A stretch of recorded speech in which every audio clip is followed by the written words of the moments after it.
नमस्कार, मेरा नाम है एएस नेगी और आप सभी लोगों का क्राइम इंडिया तक में एक बार फिर से स्वागत है। साल 2010 में उत्तराखंड की एक घटना ने लोगों का रिश्तों से भरोसा उठा दिया। यह घटना उत्तराखंड में हुए अपराधों में से अब तक का सबसे जघन्य अपराध माना जाता है।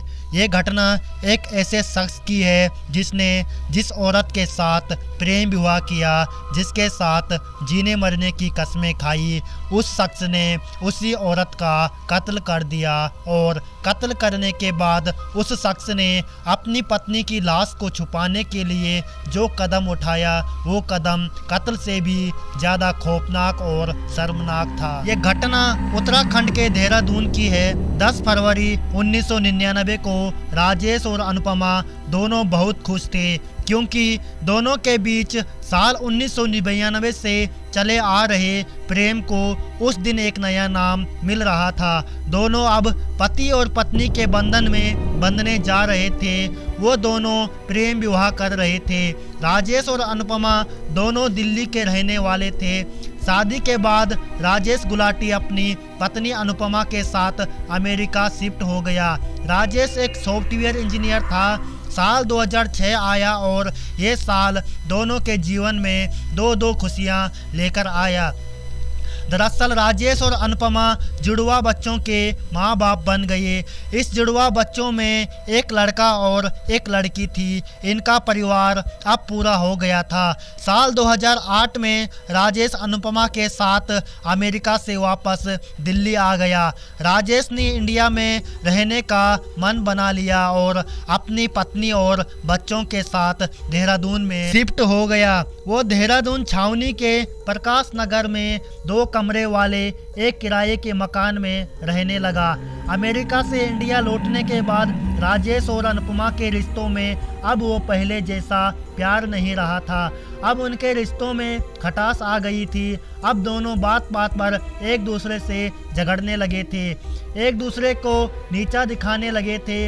इस तनाव भरे माहौल में गुलाटी परिवार को लगभग 2 साल बीत गए थे। इसी बीच 17 अक्टूबर 2010 को राजेश गुलाटी की पत्नी अनुपमा देहरादून से अचानक लापता हो गई। राजेश ने अपनी पत्नी के लापता होने के किसी भी तरह की कंप्लेंट पुलिस थाने में दर्ज नहीं कराई और न ही उसे ढूंढने में किसी तरह की दिलचस्पी दिखाई। अनुपमा के लापता होने के बाद 4 साल के दोनों बच्चे अपनी मां के लिए परेशान होने लगे।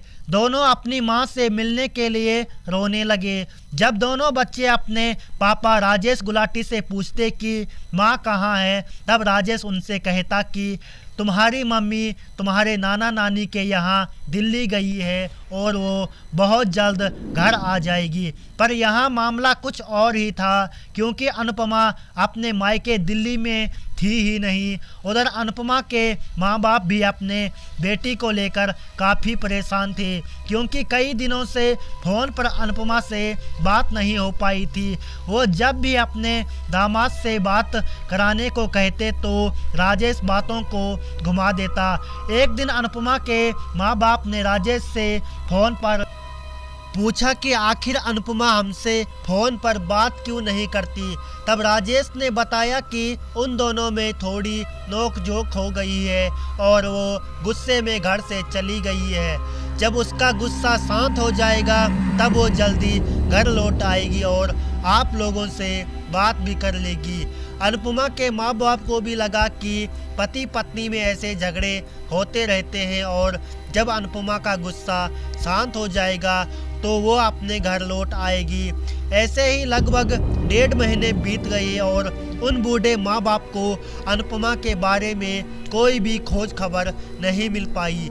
ऐसे में उन्होंने अपने बेटे सुजान कुमार प्रधान को देहरादून अनुपमा की खबर लेने के लिए भेज दिया। अनुपमा को लापता हुए 57 दिन बीत चुके थे और ठीक 97 दिन दिसंबर 2010 को अनुपमा के भाई सुजान कुमार प्रधान अपनी बहन अनुपमा के घर देहरादून पहुंचा। सुजान कुमार प्रधान ने जब अपने जीजा राजेश गुलाटी से अपनी बहन के बारे में पूछा तब राजेश ने कहा कि उसे नहीं पता कि अनुपमा कहाँ है। राजेश अपने साले सुजान कुमार प्रधान के हर सवाल के गोल मोल जवाब देने लगा, जिससे सुजान प्रधान को अपने जीजा राजेश पर शक होने लगा। सुजान को लगा हो ना हो राजेश को पक्का ये बात पता है कि अनुपमा कहाँ है। सुजान प्रधान जब अनुपमा से मिलने के लिए घर के अंदर जाने लगा तब उसके बीच में आ गया। वो उसे घर के अंदर जाने से रोकने लगा। सुजान प्रधान अपने जीजा राजेश के इस हरकत से पूरी तरह चौंक गया। उसे अब यकीन हो गया था कि हो ना हो उसकी बहन के साथ कुछ तो गलत हुआ है। इसके बाद उसने बिना देरी किए छावनी थाने में अपनी बहन के लापता होने की कंप्लेंट दर्ज करा दी। पुलिस मामले में छानबीन के लिए सुजान प्रधान के जीजा राजेश गुलाटी के 2 कमरे वाले किराए के मकान पर पहुंची। पुलिस ने कमरों का कोना कोना छान मारा पर अनुपमा उन्हें कहीं नहीं मिली। तभी अचानक पुलिस की नज़र कमरे में कोने में पड़े एक नए डीप फ्रीजर पर पड़ी। पुलिस ये सोचकर हैरान हुई कि डीप फ्रीजर तो अक्सर दुकानों में रखे जाते हैं, घरों के लिए तो अधिकतर नॉर्मल फ्रिज यूज किए जाते हैं। राजेश को ऐसी क्या ज़रूरत पड़ गई कि घर में डीप फ्रीजर रखना पड़ गया। पुलिस ने उस डीप फ्रीजर को खुलवाया। जब डीप फ्रीजर खुला तो पुलिस को उसमें कई सारी काली पॉलीथीन की थैलियां रखी मिली। उन थैलियों में जो भी था वो जम के पत्थर जैसा हो चुका था। उन सारे थैलियों को डीप फ्रीजर से बाहर निकाला गया और जब थैलियां से बर्फ़ पिघली और उसे पुलिस ने खोलकर जब उसके अंदर झांका तो उनके पैरों तले ज़मीन खिसक गई। इसके बाद एक एक करके सारी थैलियां चेक की गई। सब में इंसानी शरीर के कोई ना कोई टुकड़े भरे गए थे। एक पूरे इंसान को 70 टुकड़ों में काटकर कई पॉलीथीन की थैलियों में भर दिया गया था। पुलिस ने उन सारी थैलियों और वहां मौजूद सारे सबूतों को जब्त कर लिया। अब ये बात तो एकदम साफ हो चुकी थी कि ये मांस के टुकड़े के थे। पुलिस ने राजेश गुलाटी को तत्काल गिरफ्तार कर लिया। पुलिस को राजेश गुलाटी से काली पॉलीथीन के राज उगलवाने में ज़्यादा मेहनत नहीं करनी पड़ी। राजेश ने बिना किसी पश्चाताप से पुलिस को बताया कि शादी के बाद से ही अनुपमा के साथ उसके संबंध बिगड़ गए थे और उनके संबंध तब और बदतर हो गए जब वे देहरादून में शिफ्ट हुए। दोनों में छोटी छोटी बातों को लेकर काफ़ी लड़ाई होती और धीरे धीरे बात हद से ज़्यादा बढ़ जाती। राजेश अनुपमा से इस बात को लेकर झगड़ता कि अनुपमा का अमेरिका में उसके एक दोस्त के साथ अफेयर चलने लगा था। अनुपमा राजेश से इस बात को लेकर झगड़ती कि राजेश का शादी के बाद भी कोलकाता की एक महिला से अवैध संबंध था। पुलिस की पूछताछ में राजेश गुलाटी ने इस बात का खुलासा किया कि अमेरिका से वापस आने के बाद उसने चुपके से कोलकाता में एक महिला से शादी कर ली थी। अनुपमा ने देहरादून में महिला हिंसा रोधी शाखा में अपने पति के खिलाफ शिकायत भी की थी, जिसके कारण राजेश को हर महीने अनुपमा को 20,000 रुपये गुजारा भत्ता के रूप में देना पड़ता था। राजेश के मुताबिक अनुपमा कुछ ही महीनों के बाद उससे और पैसों की मांग करने लगी। राजेश के हिसाब से 17 अक्टूबर को अनुपमा यही मुद्दा उठाकर राजेश से बहस करने लगी कि 20,000 रुपये उसके लिए पर्याप्त नहीं है और उसे और पैसे चाहिए। अब दोनों पति पत्नी के बीच इसी बात को लेकर बहस चालू हुई। धीरे धीरे इस बहस ने हाथापाई और मारपीट का रूप धारण कर लिया। इसी बीच राजेश ने अनुपमा को पकड़ के जोर से पीछे धकेल दिया, जिससे अनुपमा अपना संतुलन खो बैठी और गिर पड़ी। गिरते ही अनुपमा का सिर बेड के कोने से जा लगा, जिससे वो बेहोश हो गई। अनुपमा को देख राजेश की हालत खराब हो गई।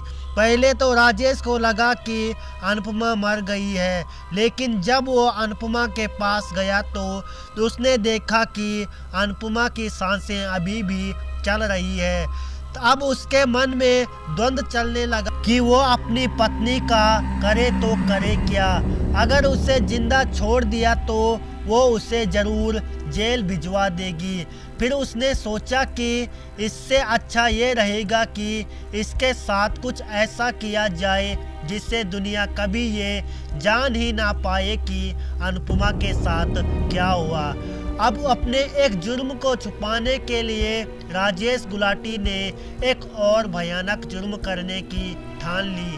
राजेश घर में रखे कॉटन ले आया और उस कॉटन को बेहोश पड़ी अनुपमा के मुंह में और नाक में ठूस दिया, ताकि वो सांस ना ले पाए और दम घुटने से जल्दी ही उसकी जान चली जाए।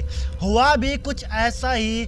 कुछ ही देर बाद अनुपमा की सांस बंद हो गई। राजेश के सामने अब एक और दिक्कत खड़ी हो गई। अब लाश को ठिकाने कहाँ लगाए जाए। इसके लिए उसने सोचा कि वो लाश को मसूरी के जंगलों में फेंक कर आएगा, पर अगर वो लाश को अपने घर से बाहर खड़ी अपनी कार में ले गया और किसी की नज़र पड़ गई तो उसका सारा भेद खुल जाएगा। 2 दिनों तक राजेश इसी मुसीबत में फंसा रहा कि लाश का किया तो किया क्या जाए। इस बीच अनुपमा की लाश 2 दिनों तक राजेश की बाथरूम में पड़ी रही। अब उसके लिए उसके दिमाग में एक ख्याल आया कि लाश को छोटा करने पड़ेगा और धीरे धीरे करके उसे ठिकाना लगाना पड़ेगा। घटना के 2 दिन बाद राजेश गुलाटी बाजार गया और वहां से एक इलेक्ट्रिक आरी यानी ग्राइंडर मशीन, एक हथौड़ा और एक डीप फ्रीजर खरीद लाया। अनुपमा ने जिस इंसान के साथ न जाने कितने खूबसूरत पल बिताए थे, 7 जीने 7 मरने की कस्में खाई थी, जिसने उस इंसान को 2 खूबसूरत बच्चे दिए थे, उस दिन वही इंसान उसके शरीर से उसकी सांसें छीनकर इलेक्ट्रिक आरी से उसके शरीर के अंगों को एक एक करके काटने लगा। राजेश का पूरा शरीर अनुपमा के खून की छींटों से भर गया, पर वो अपनी पत्नी की लाश को काटता रहा और वो तब तक नहीं रुका जब तक कि उसने लाश के 70 टुकड़े नहीं किए। फिर इन टुकड़ों को उसने थोड़ा थोड़ा करके कई काली पॉलीथीन की थैलियों में भर दिए और इन थैलियों को डीप फ्रीजर में डाल दिया, ताकि लाश के टुकड़े सड़े ना और उनसे बदबू ना आए। अब वो आसानी से अनुपमा को ठिकाने लगा सकता था। राजेश को लाश को टुकड़ों करने का आइडिया मशहूर Hollywood film the silence of the lambs से आया था। इस बीच वो कई बार पॉलीथीन की थैलियों को ठिकाने लगाने के लिए मसूरी के जंगलों में गया।